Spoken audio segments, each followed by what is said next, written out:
we have a book group, a book study, and once a month we work on a book, and we're now covering this one. Oh, wonderful. And we finished, Is that Stephanie Bachman-Matei's book? yes, Yeah, and she'll be one of the trainers at this IIT. yes.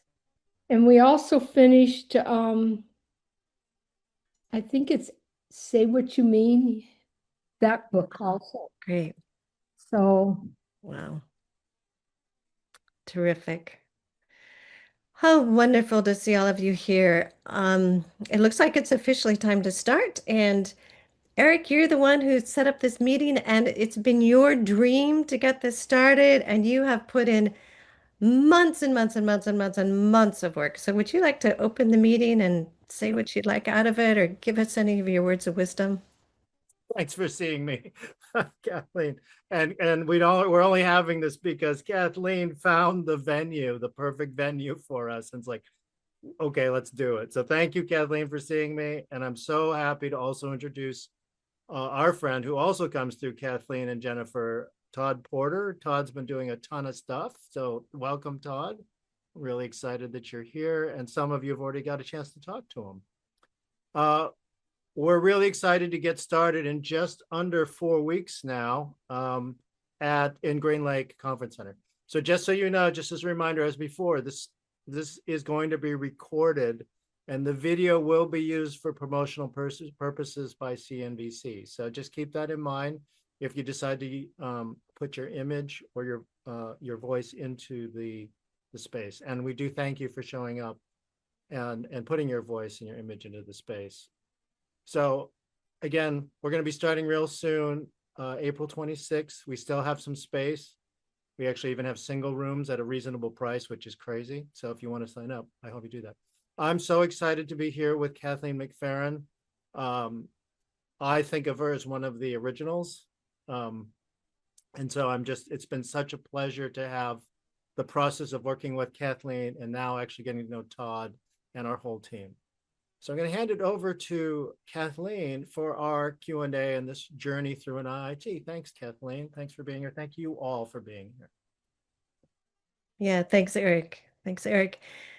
Tonight, I actually didn't plan anything specific because what I'm most interested is hearing from all of you. And I think the theme was really like, what is that journey through an international intensive training? If one is going to spend 10 days together, I would love to know two things. One is any questions you have about why, what might happen. But more is I'm wanting to know why would you even be interested? Why would you invest your time, your resources? And what is it that you want to create? Because these 10-day intensive trainings were developed by Marshall Rosenberg. He used to go travel all around the world, and he realized that if we just spent some quality time together in an intensive situation, there's the opportunity to do a deep level of integration and to be practicing within community. It was one of his core values is that this is a practice that's really hard to do alone. And so learning it in community is so critical. And it was also an opportunity for people to come together from all different backgrounds in the same space for a while. And so I know just to be really honest with you, the first one I went to, I had two young kids at home, and there just happened to be one in Bellingham, Washington, not far from where I was.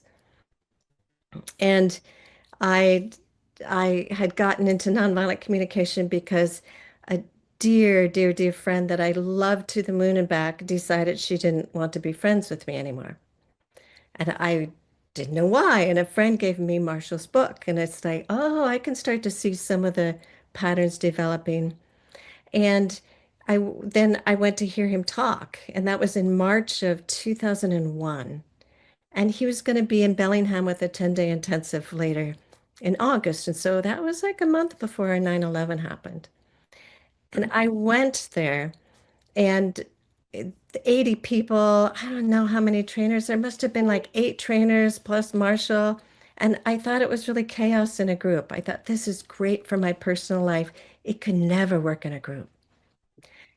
And then I started to have more experiences of people in groups where it actually can work quite well when we start paying attention to the systemic pieces of it. Plus, in the early stages, I wasn't really aware of some of the changes that they were trying to make in the group field. And so the more I started to do them, the more levels of integration I began to get. I've gone through probably 15 IITs at this point now. I started training and doing them with Marshall in 2009, and I've traveled all over the world.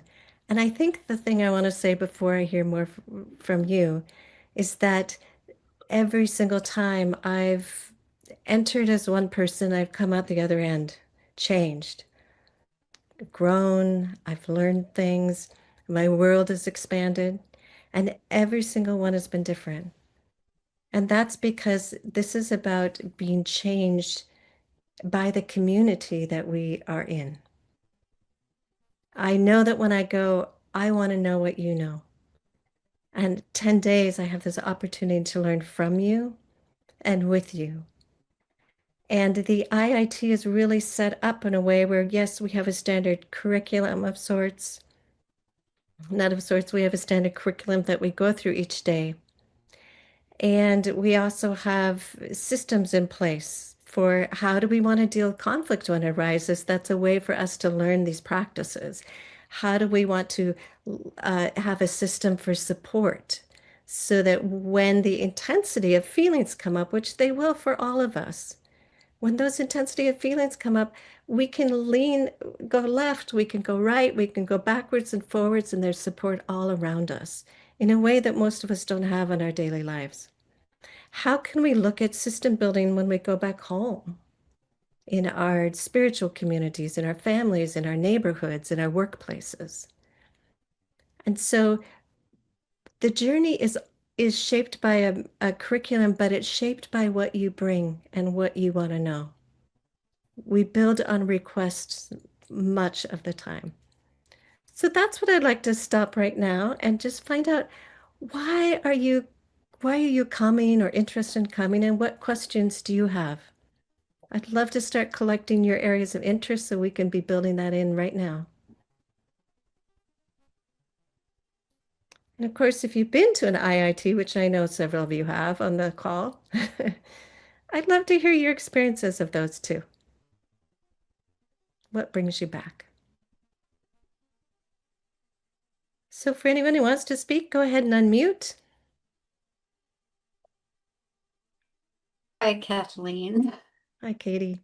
I met you, oh my gosh, many, many years ago in Paulsbo, Washington. Wow. And was very inspired by that meeting. I'm coming to Wisconsin. I'm stepping out of my comfort zone. I have a lot of fear, a lot of a little bit of anxiety. But I so love what NVC teaches. Um, I so much want to grow in NVC. And if this is an opportunity to do that, I'm willing to walk through the concerns or fears that I have and show up. Wow. Wow, that's exciting to hear. It's so good to see you again. But before you go off mute, before you put yourself back on mute, I mean, I would love to hear if you're willing to put yourself out there so much in spite of the anxiety and going outside of your comfort zone, are there certain places in your life that you'd like NVC to grow? Well, in my community, I live in a very small town, and there's a bit of uh, conflict and, leaning to one side, so to speak. And I'd really like to see a lot more balance in people's attitudes and willingness to be curious. Yeah, so in being able to talk to neighbors, being able to go down the street, being able, I guess, in political realms or government realms, to be able to bring into your community a culture of listening, a culture of curiosity. Yeah, wow, that's super. It's very near and dear to my heart. I'm really dedicated for the next 5, 10 years to really focus on the United States. I've been doing much more international travel to develop and cultivate exactly what you're talking about. And my dream is that in every village and town and city that we have a minimum of 20 people, depending on the population, who who have that level of integration that in any moment they can kind of step in if something's happening in the post office or the grocery store and just start listening and start helping people hear each other. To just that cultural change can happen so quickly that way. So I'm glad you're coming. If there's any support that we can offer you now before you head out to help alleviate some of the fears and the angst of travel, that's usually the hardest part for me. Let us know. Reach out to Todd, reach out to Eric, and they will connect you with anybody else on the team. Thank And you. that's an invitation too for all of you is to gather up your support that you have at home and make sure it's in place while you're at the IIT. So that there are people you can reach out to regularly, particularly if you're in relationships. Make sure you have times to check in and call, check in, see how things are at home, but that they can also know what's happening and you will be changed. You'll be changed from this experience. So it's really nice to stay in touch with people and every day just saying, wow, I learned this, or I'm curious about that, or I had a hard time, so that as you grow, they get to grow along with you. So whoever your supports are, bring them along with you in your back pocket. Yeah, thanks. I was recommended to ask somebody in my group to, if I could call, and I did ask a woman and she said yes. And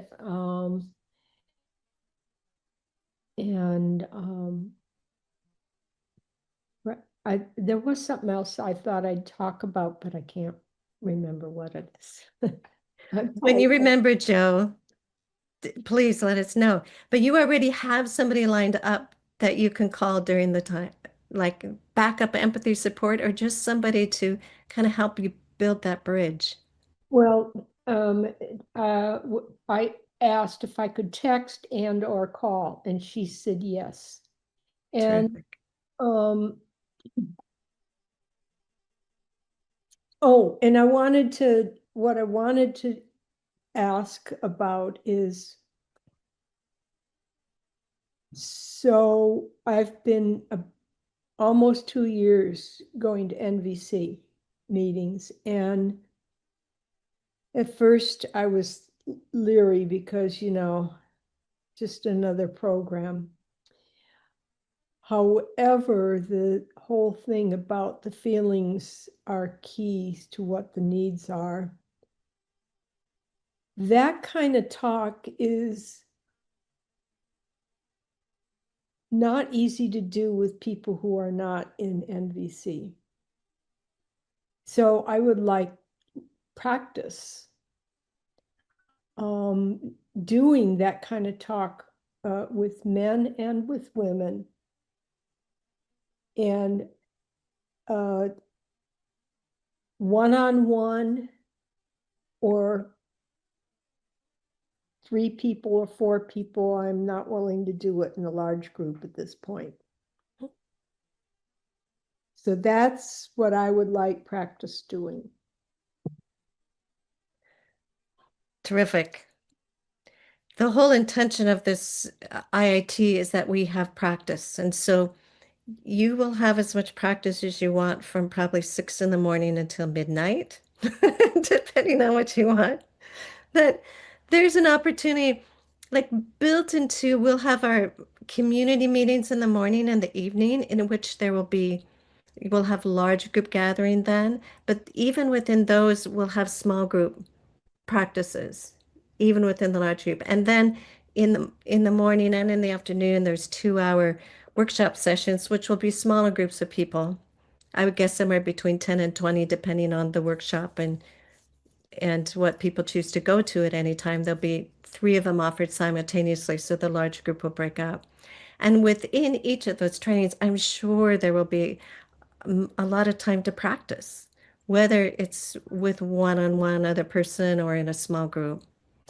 And then, of course, we always have meals, the 3 meals a day that you can sit with other people and have the opportunity for conversation, where hopefully you're leaning in and listening and noticing, oh, this habit's coming up. And, I actually didn't really reveal as much as I want, so I want to practice. And then at every day, there's also an hour set aside for everybody to be in what we call their home groups or their empathy groups. And that's an opportunity where we usually have 4 or 5 people in a small group that you stay in that group throughout throughout the week.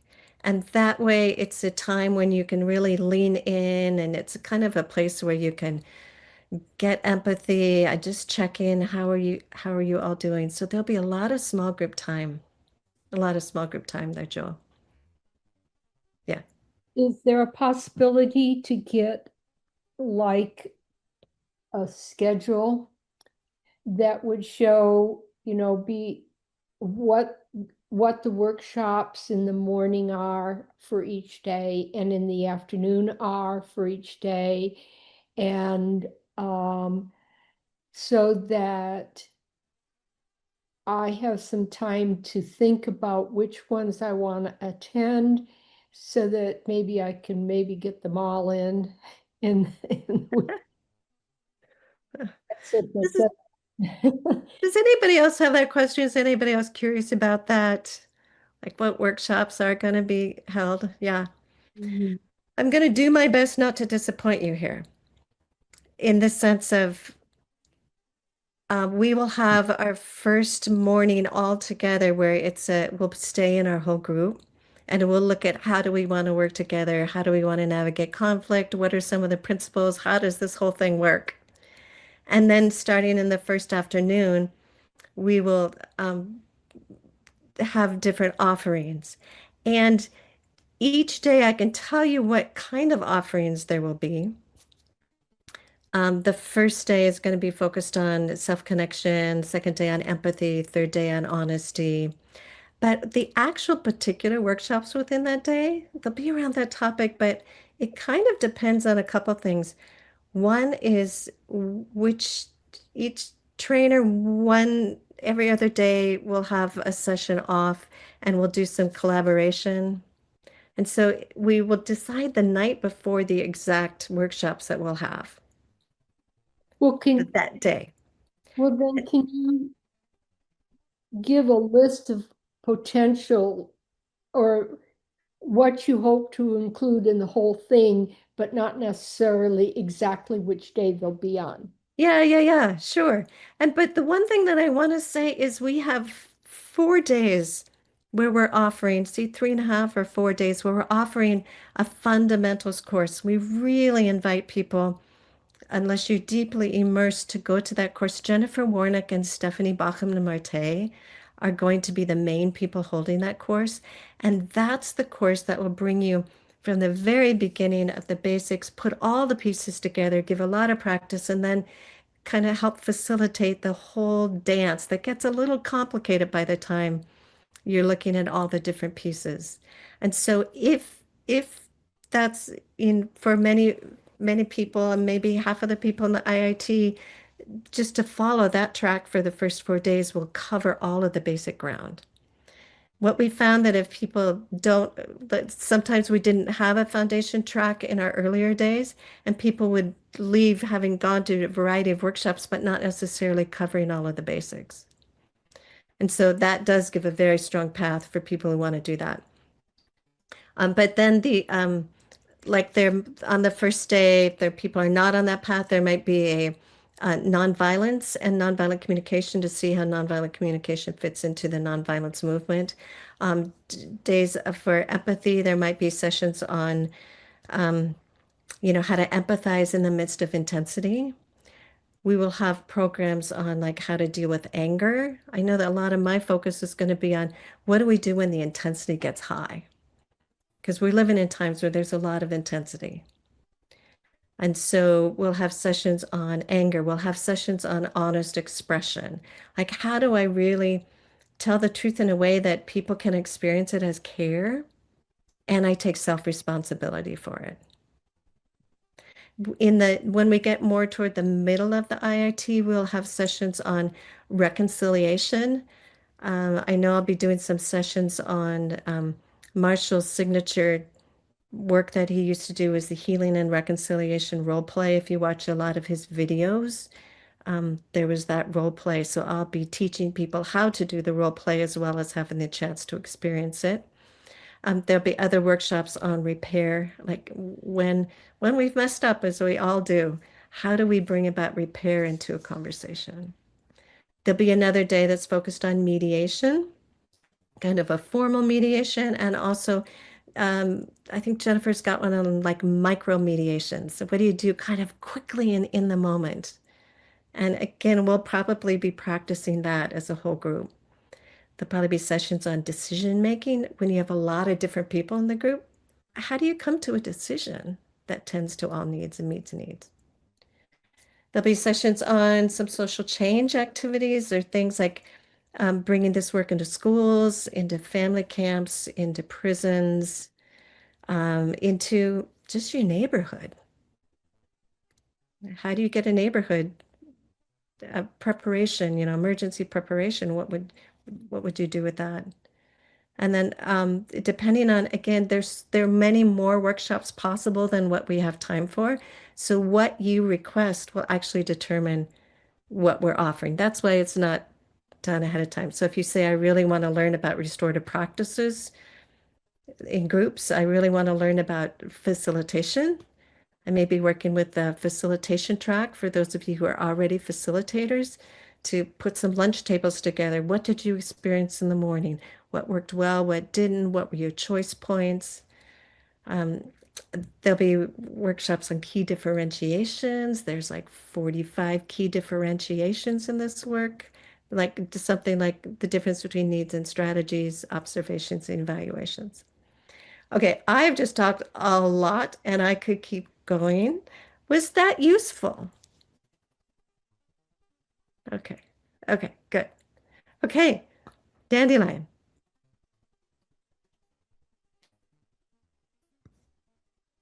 Hi.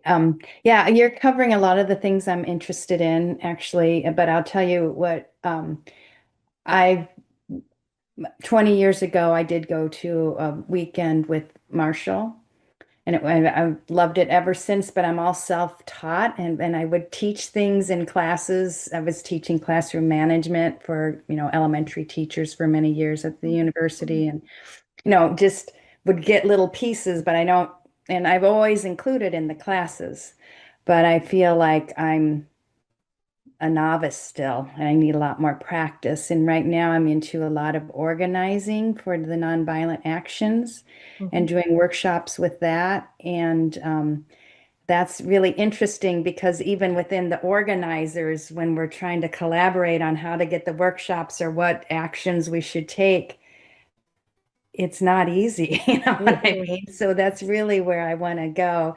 And I would like to have more and more practice so I can just be the model because I know that's the best way to make, well, for me, I believe it's one of the best ways to make change is just to be it and to model it. And then people notice, oh, I can hear the, or whatever they notice. So that's what I have to say. Thank you. Oh, I'm very excited. that's very exciting because you touch on so many levels. I mean, one is definitely how do we live it in the moment and model it in that, but also when you're working with groups where the stakes are high, as most groups think the stakes are high, that whenever I'm in a group, I think it's like the stakes are high. And but how do we make visible like the systems? Like usually we get into groups and things like decisions, which are critical, happen by default. It's either something that we've done in the past, and so new people come in and they may not know because it's an implicit, we don't really talk about it, it's not very visible. Or we all bring our own preferences into it and it can really turn out to be kind of a mess. So how do we as somebody who wants to support an organization come in and just say, hey, it sounds like, we really want a little more efficiency and making decisions in a way that really incorporates everybody's ideas. I have an idea. Would you like us, can we look at that? So that's an example. Or you notice conflict is happening and we're all going back to our childhood defaults in the same room. And so what do we do in that situation when we're in groups? So I hope we'll have lots of conversations about navigating groups. Um, every day when we're together in the big group, as trainers, we've talked a lot about trying to make that very explicit. And then also smaller sessions too, if people are interested. How do we do that? So thank you. Thank you for bringing that up. I'm really happy to hear, why are you coming and what do you hear? If you also want to put it into the chat, which I just see there's something in there. That's probably from Eric. BRB. Sue, what does BRB mean? Means be right back. I Oh, had to go and take you're the back? food away. I'm back already. I just had to go get the food from the ducks so I can get them to go inside tonight. Okay, great. Well, since you're off mute, do you want to say anything about your past experiences or why you're coming? Yeah, I assisted a host, Jennifer, at a previous IIT. It was 2016, and it was also in Wisconsin. I'm not able to travel very far either, just the constraints that I have. So it's really The nice last that one there's we had there, we haven't had one for 10 years. So yeah. yeah. Yeah, and I'm excited to be coming to another IIT now. And it seems like the right time also, like really good timing. Yeah, so I'm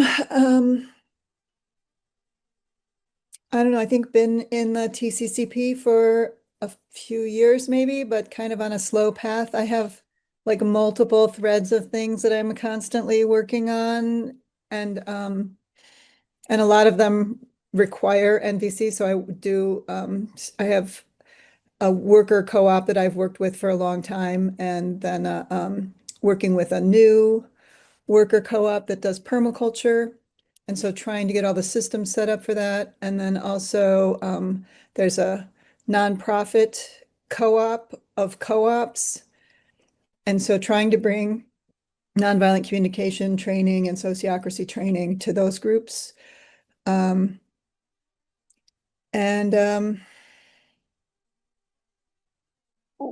yeah, just to really be back in immersed feels like this is an important time for that as these things are all coming up and being, feeling like I'm more prepared, like in those micro moments to facilitate mediation between people and to sort of people aren't ready to totally do sociocracy, but to start slip some things in and say, well, why don't we just try this and see how that lands or works or doesn't work for getting people to come to meetings. Like actually no one wants to come to a meeting and watch you read all the numbers.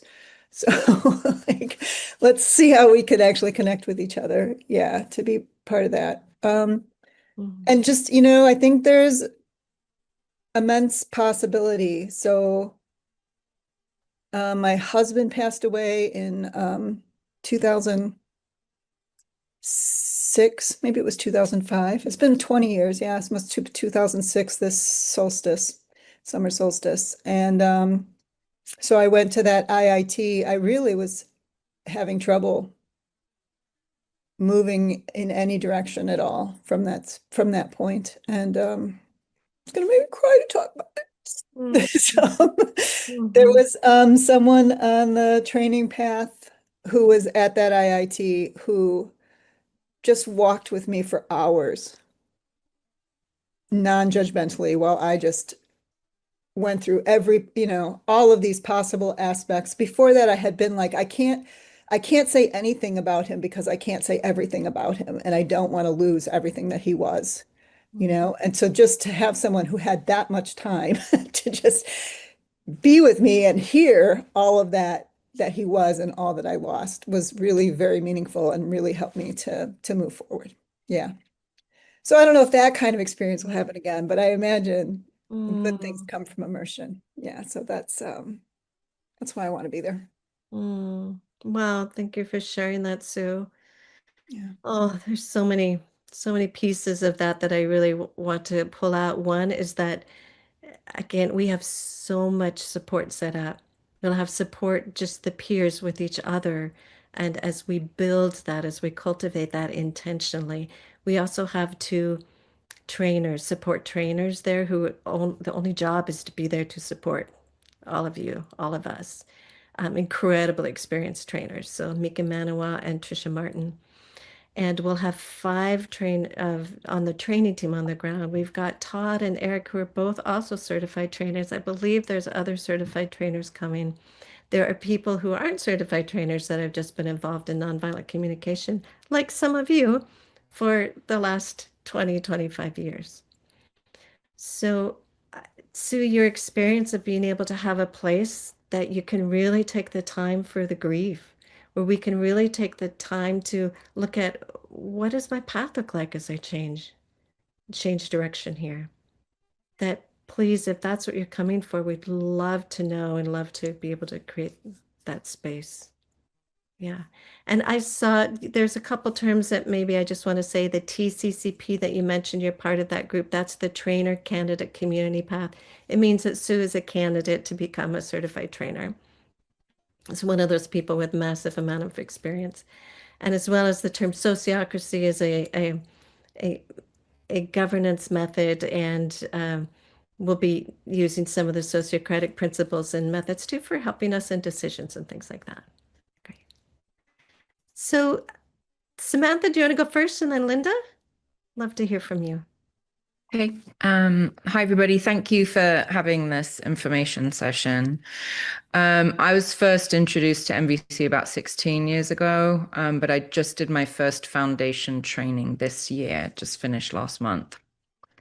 I think my main, one of your questions is what are sort of my aspirations. So I live in rural Northwest Montana, and I run a very small nonprofit, and I'm a trauma specialist, and I really would like to bring NVC into this community more fully. I sometimes lead like workshops at the community college, and there's other ways that I feel I could bring it into this part of the country, which can be divided, like I think a lot of parts of the country right now.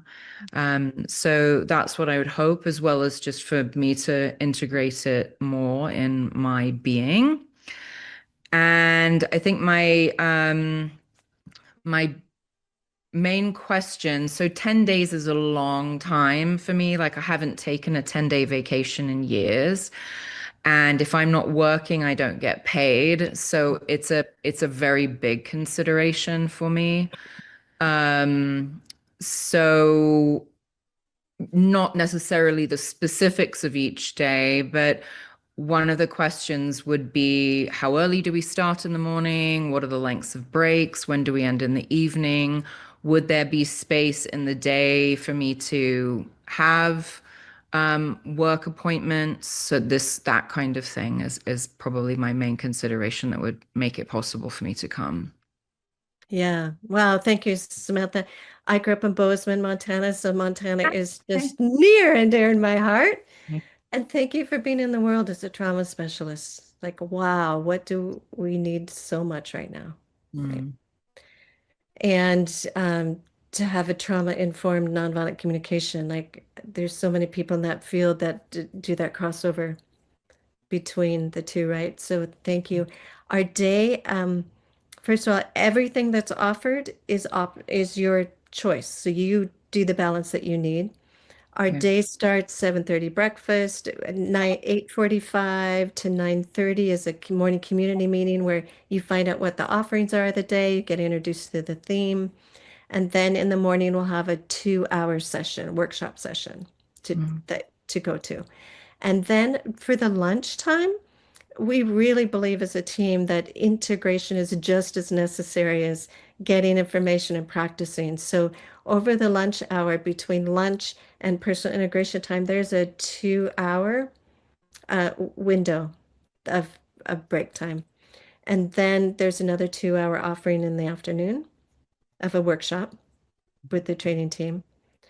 And there's 15-minute breaks between the meetings and the workshops.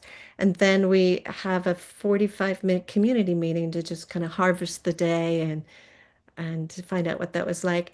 And then dinner, and then it's an invitation to go to the home group after dinner.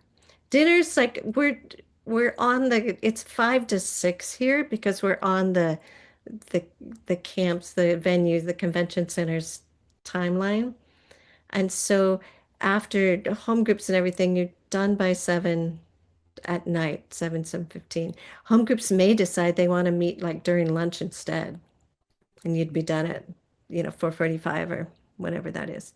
So there, and then the evening offerings are offerings that anybody in the community can contribute toward, can put on. And again, completely optional, but there's there's just so much to do that people really need to find their balance. Some people do choose to do some sessions, work sessions, or just rest sessions and go walk by the lake to take care of yourself. Is that enough information? Does that give you a sense of what it's like? Yeah, it does. Thanks very much, Okay, Kathleen. good. Yeah, thank you. Clarify, the evening session would be 7 to 8 or? I think the evening session is 7:30 to probably 9, depending on how long people want to do theirs. Some people take the evenings off completely. Other people balance out and they may choose to take not going to an afternoon workshop or a morning workshop. You just check your energy and where your focus is. Great. Okay, how about if we go, is it Linda, is it Goan? How do you say your name? I'm really good at butchering names, so. Goggin? Goggin. Okay. What's your question? So I've been to 2 IITs, one in Wisconsin and one in Minneapolis. But those were quite some time ago now, believe it or not. And for each of the IITs I went to, it's just been such an immersion experience that the only words I can really describe it is like a spiritual experience. And I know there's a spirituality of NVC, but it's not talked about very much. And that's something I'm really curious about because I work with a lot of people that are on a spiritual path. And how you can't describe the spirituality of NVC. It's something you have to experience. And you only experience when you really have embraced it and immersed in it and you really try to live out. Not to say that I'm the best at that yet, but I'm working toward that. And so that's kind of what I'm looking for is if there's somebody that can speak to that, I would be really interested in. And of course, everything you already mentioned is just very exciting for me. I'm at the point right now where I've had a number of practice groups. I'm not certified. I tried the certification route and found it wasn't for me. But I still want to learn NVC, and the way for me to learn NVC the best is to have people come in and practice with me. So I'm at a point right now discerning whether if I should continue that or go take NVC somewhere else. So I'm not to say that I'm asking what I'm supposed to do now, but I really feel that this will be an opportunity for me to kind of explore that a little more, hear what other people are doing and things of that nature. So that's the reason why I'm going. And I'm just so excited because I just want NVC so much in my life. And it's hard to do it on your own, even though you do have some people around you, but to really have that immersion is just, you can't describe it. But thanks. Beautiful. Thank you for that. I just want to comment on a couple. One is that, maybe what's the new application? Like, what can NVC support me in doing more efficiently in the world? That's, and I love that because it's really important to me not that we go so that we can just be focused on nonviolent communication, but how does nonviolent communication support the fullness of who we are and our expression in the world, whether it's as an attorney, whether it's as a teacher, whether it's as an engineer, whether it's as a law enforcement, whether it's as a mom, a dad, parent, grandparent. Like, I just love to see how NVC supports people's paths, whatever that is. So I love that you're, if I'm getting your question right, you're looking at what are the other places where it can really support me more fully. And in terms of the spirituality of nonviolent communication, I started in with Marshall in a time when he was not talking about what he considered the spirituality or the framework because he was really didn't want people to be turned off. We have a whole history of religions, and you can talk to my husband actually for hours and hours and hours and hours about the whole spirituality and religions, and many of us will be very interested in those conversations. But about 2005, Marshall said, no, I think we really need to like name the spirituality piece of this. It's not a religion. He absolutely didn't want to be a guru in any way. But the idea that how do we really live our full purpose in life? And how do we live out the very core principles that we believe in? And the principles and practices of nonviolent communication, do they support us in being our deepest and most authentic self so that we can be fully effective in the world? And that was in some ways, that was, I think, some of the essence of his spirituality. And when he talked about, needs, he didn't really like that term. He liked to really to talk about the divine beloved, but he didn't dare say that in public workshops. But just this energy of life, this divine beloved for him was was his spirituality in so many ways. So thank you for the question. There's no topic off limits, and we'd love to dive into that more. Thank you. Jordan and then Ruth. Yeah, I'm Linda also. Jordan is Yeah, my last sorry, name. Linda Jordan. My daughter's Jordan, and so I just went right to that one. Go ahead, Linda.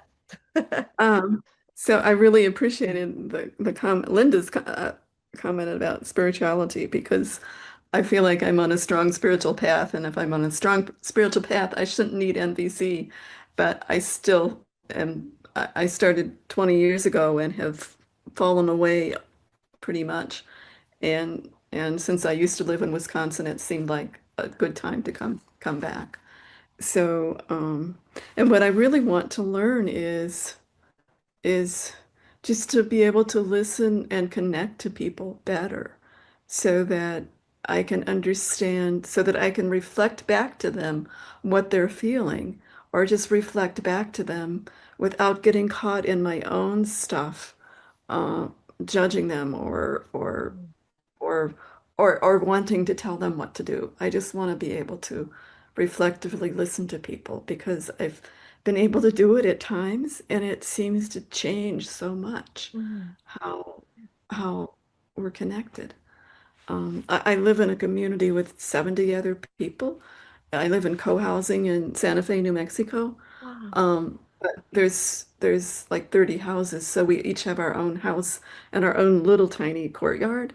And we have a community room and shared grounds and everything. So I have a lot of, and a few years ago, before COVID, we were doing we had NVC practice groups, we were doing studying NVC, and then that all fell apart.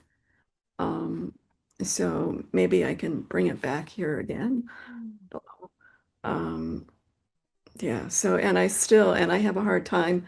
And again, I think because I feel like I'm a very spiritual person, I think I should know what I'm feeling. I should know my emotions. And I still get out my grok card sometimes because I don't know. So I'd like to be able to be immersed so that I can come away with a better, um, more understanding of myself. Without having to rely on my cards. I even have the little plastic thing, which is too small print for me to see now. But yeah, so that's why Yeah. I want. And I have 3 grandkids in Sun Prairie, so and a son and daughter-in-law, so that's also why I want to come. Yeah. Thank you for that. I love I love that sense of like just how do I get myself connected to myself more? Through practices that really start to become more natural and fluid. I get out my grok cards too. Sometimes, especially when I'm just like overwhelmed and I can't quite name it or I get numb. So I appreciate that. I also worked at co-housing a fair amount and lived, and so there's a lot of conversations we can have about NVC in co-housing and how to bring it to that group. And again, the spirituality piece, I just want to say I've been all over the world and I have heard people come to me and they're like, oh, you have no idea. This is how I can live out my Christianity. It's the how piece for me. This is how I can live out my Judaism. It's the how piece. This is how I can live out my Islam faith. It's the how piece. It's humorous, or Buddhism, or Zoroastrianism, or whatever. It's like it just seems to be such a common ground to support people's spirituality and practices in terms of how do I actually love my neighbor, right? How do I live according to these principles? So I really invite you to bring all of yourselves to this IIT so that we can be supporting you in the direction that you want to go. Okay, Ruth. Did I surprise you a little bit? Oh, Too yeah, I energetic don't there? know why. But yeah, I'm really excited about the spirituality piece. I have so I will be bringing some questions about how to do um, uh, nonviolent communication in a religious kind of organization. So anyway, um, and I have a background in theology and divinity, in that area, in addition to being a spiritual director. So, I'm hoping that this will, again, as many people have already said, understanding and reading about nonviolent communication is a far cry from being able to do. And that's why I'm coming. I really need to learn about how to put into practice some of what I have been spending a lot of time reading about. Terrific.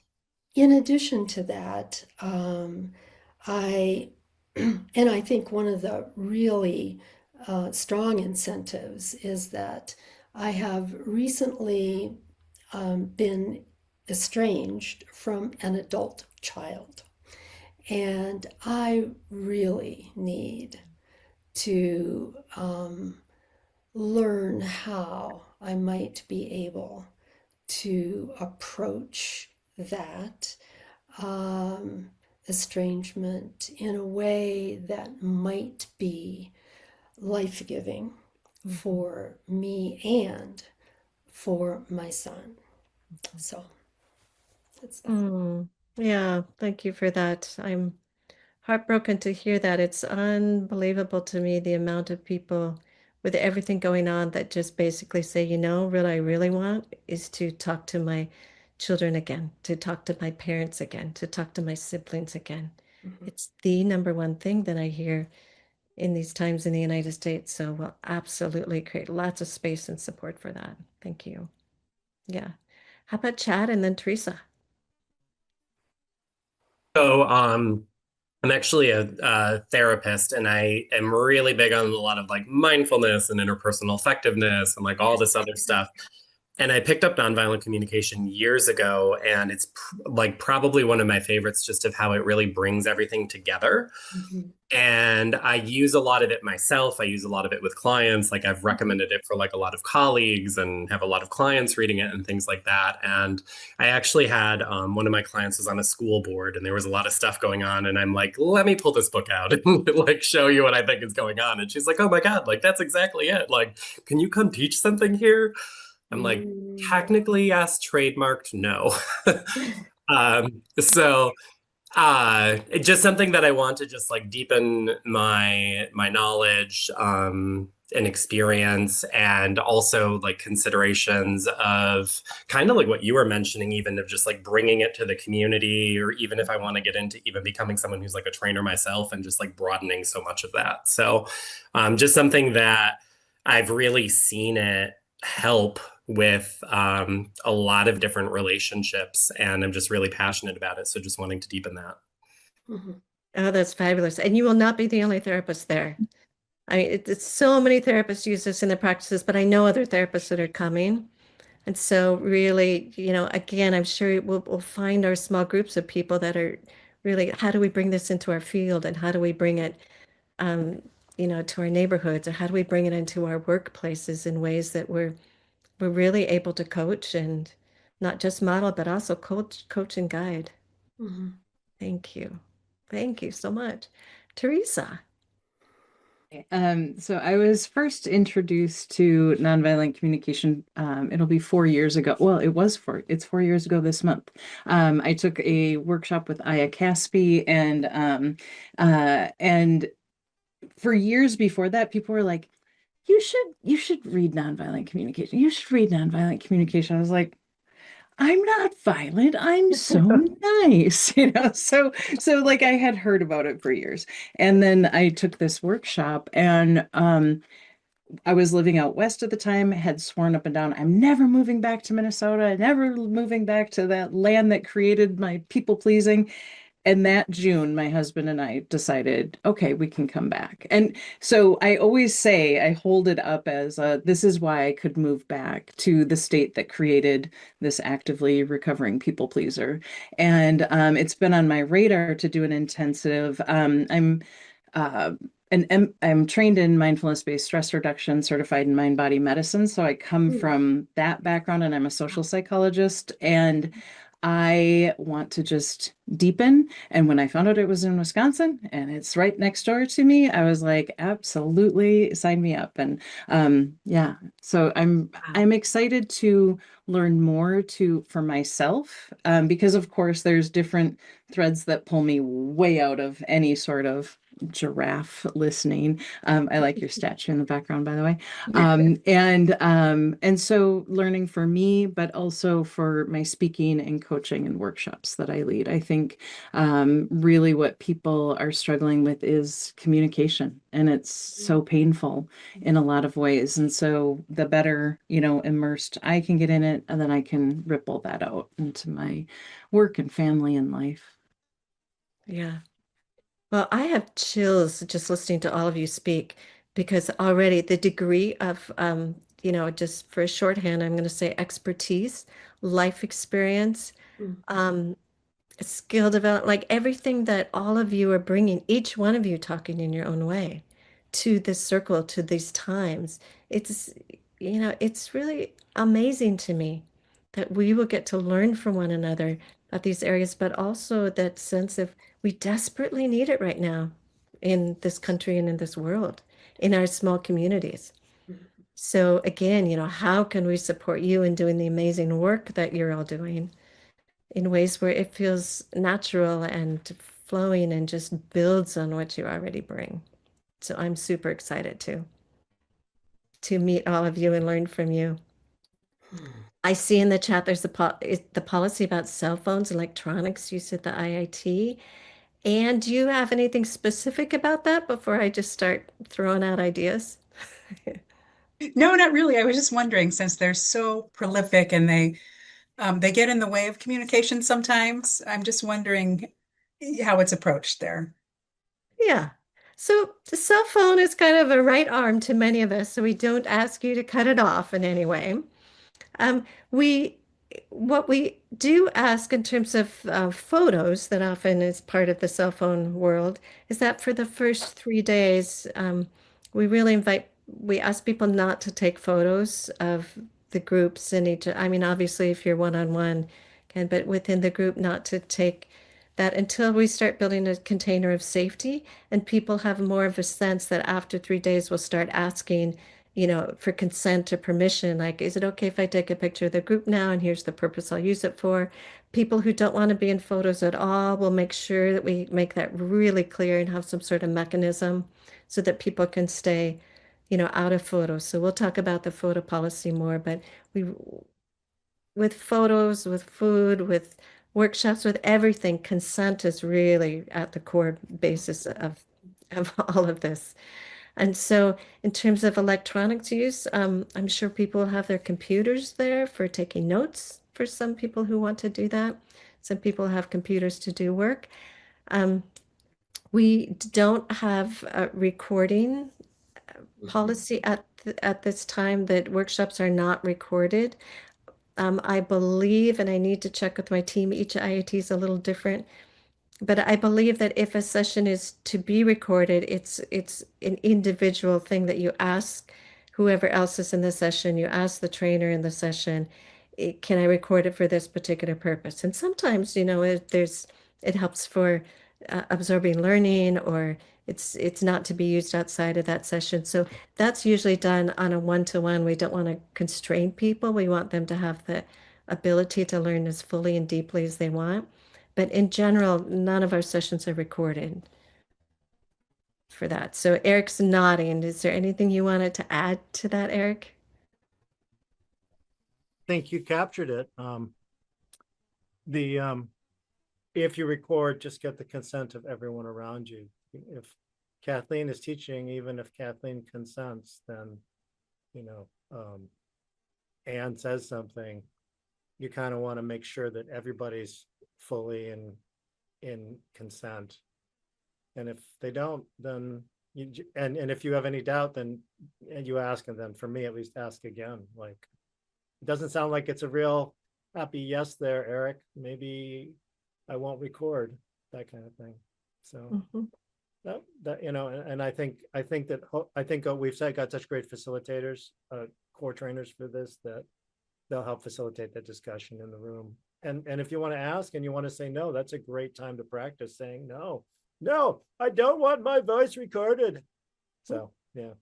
And we can come up with other strategies for sure. Yeah. Great. Yeah, Luke, I see that you've got something you want to say, and Joe, you also had your hand up in relation to that. So go ahead, Luke. I'm sorry, I have a problem with the hand raising in my Zoom, but so I am here. I am also excited to participate on the formation. It will be maybe for me the first intensive formation about nonviolent communication. I am a Capuchin, so I'm a religious brother. So I was excited to hear Ruth what she was telling. And we have mostly the pretension to say that we are specialists in listening and helping people. But sometimes I have the impression that we are sending people more to the hell than to the heaven. And I mean to say that we are, that is my personal interpretation of some situations, that we are not open enough to respect each other in the fundamental existing of the person who is in front of us.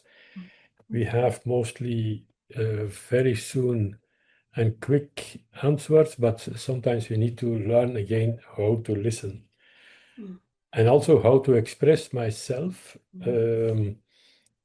I think that I have a very strong sense of justice, and sometimes if I feel that there is an injustice between in a situation, I can be become very angry, and how to manage those things together. One sense, at one point, not to lose this sense of justice, but the other side, to try to express myself in a way that the other can understand why is it so important, those things for me. I was many years in Africa, and so with a lot of people from Europe, and sometimes you have the impression that we are there that the Black people are, that we need to teach how they need to live and do, but in fact, it's not correct of our side. Just a short resume, But I am excited to follow the session and see what it brings to me. I am very happy that that the basics are there. I will learn a lot, I think. And so we will see how we grow and go together. Thank you for that, Luke. Yes, again, it'll be so interesting to hear your life experiences that you bring. And also that sometimes like it's easy, usually we have a default, right? Either it's easy for us to listen, to be quiet and listen to others, or to just speak up and express. So I found that my default is empathy, empathy, empathy. But wow, it was so hard for me to learn to speak up, and particularly to learn to speak up with care rather than holding it in, holding it in. And then I finally can hold it in and it comes up. Wah! So we'll definitely, I love working with intensity. I love working with anger, has so much life behind it, right? How do we express that passion with care and with clarity? So we'll definitely be working with that and offering some and from the foundation work all the way through the week. So glad you'll be there. Thank you. Good. Yeah. So anybody else who has a question, has a comment, if you haven't spoken yet before we close the session? I just would like to say that I would be almost unlikely to speak if the sessions are recorded. Yeah. Yeah, I've found very few times in the, gosh, 20 years I've been doing this that we've actually recorded much. And I know our digital world is changing. And the times that we have recorded, it's really been particularly because somebody learns differently. There's neurodivergence or something, and the recording really helps them absorb it. And maybe they only record like when I'm talking, and then it goes off when there's other responses and stuff. So there's many, many strategies that we can use. And just knowing that you don't want to be in those sessions that's the information we need. Lots of beautiful needs under that, I'm sure. Great. Sue. I just ask about the food. What would you like to know?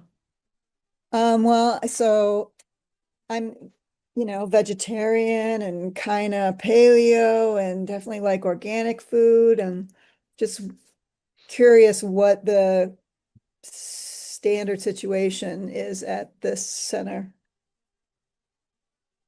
Eric, did you want to answer that one? Do you want me to answer? Or do you want to take a shot at it? You go ahead. Okay.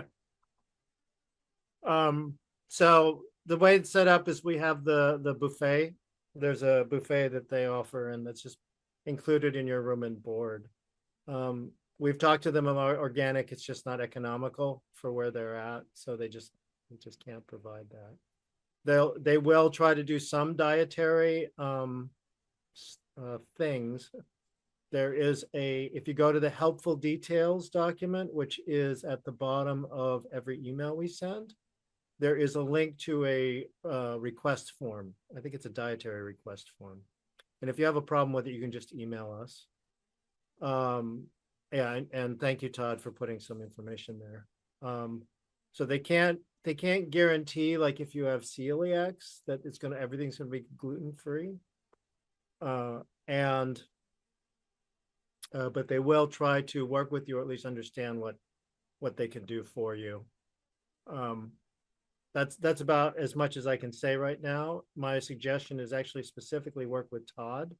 Todd's been helping out with this particular issue, and I think Todd has a specific strategy. He might message one or two of you from in the so check your chat in case there's a message from Todd. Thanks. Okay, thank you. Yeah. And I think I read too that there's some food storage space. There is a little bit of food storage space. I wouldn't say it's enough for 45 to 60 people. And there is some food storage space. You can also get a mini fridge in your room for $90 for the week, the 10 days, the 9 nights.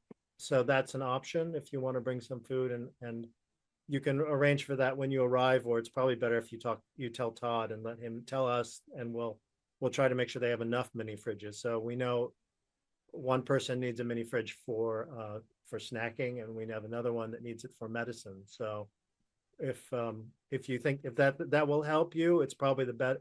Sorry, I'm not being clear. It'd be best if you had your own mini fridge for your own room and just do that if that's important to you. Okay. Yeah, thank you.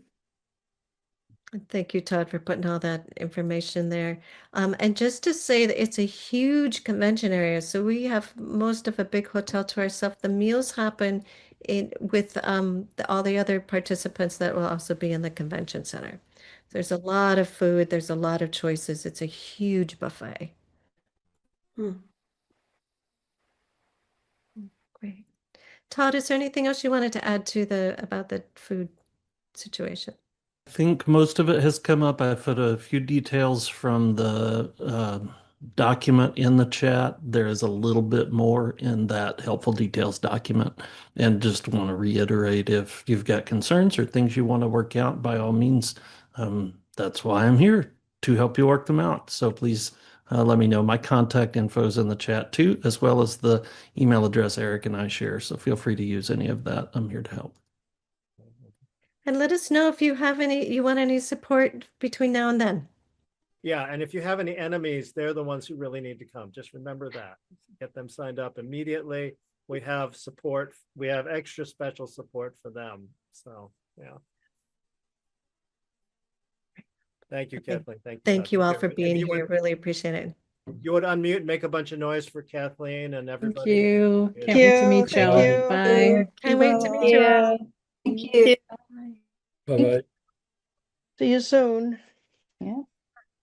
Bye. Bye.